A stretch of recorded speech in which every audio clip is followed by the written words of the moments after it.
Now on to part 6 of analysing our truss structure. We're up to the joint just here. We're going to use a method of joints on this joint just here. We've just previously worked out our 871 newtons in tension in that member. We had before 1680 newtons tension in that member. We're now going to work on these other two members. We have here this 2000 newton load. This is what makes this joint here very different from working out the forces in the other joints. Now if we just use a pen here, we have from that joint we have 1680 newtons acting in tension away. We have 871 newtons acting in tension away from the joint at 50 degrees up. Now this 2000 newton force is fairly dominant in the vertical direction there, and clearly that 871 newtons isn't going to keep it up, so we can conclude that the force in that joint must also be pulling that joint up, and that member is pulling the joint up, and it's not 871 newtons anymore because that 871 clearly isn't big enough to counter that 2000 newton force acting downwards.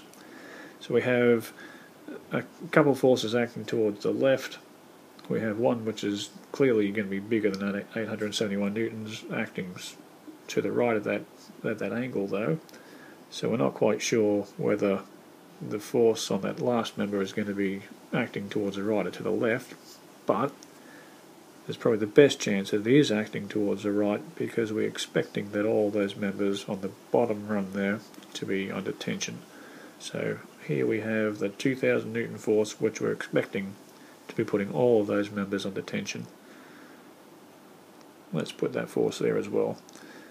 If we call this one F1, let's call that one F2, then we have our 2000 newton, 1680 and 871 there as well.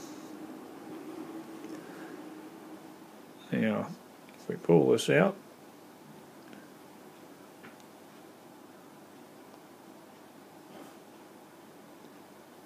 make it a little bit smaller.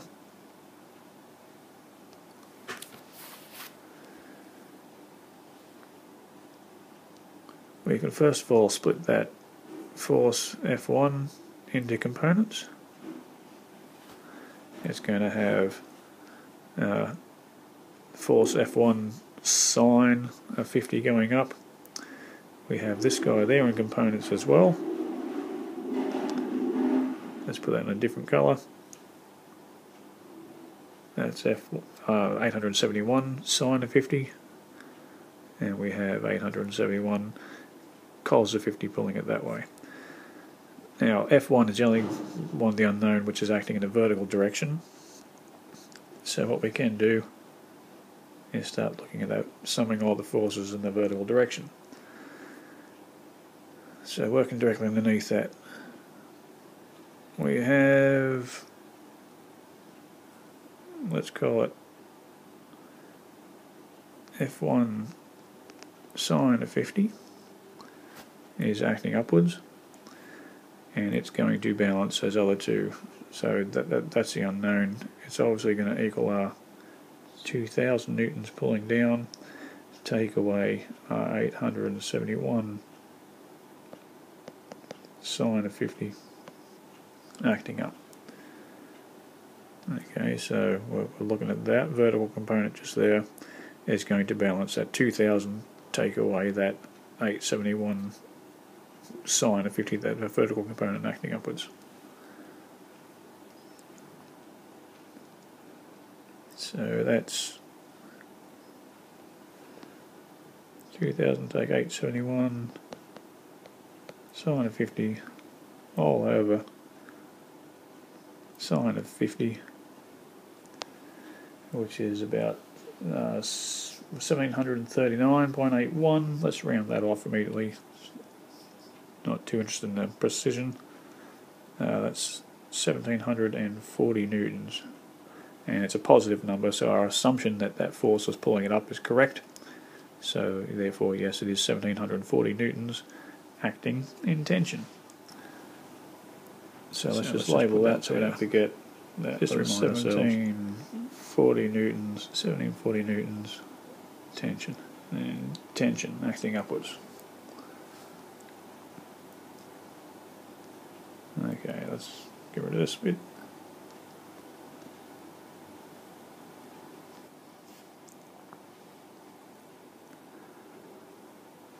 So we still had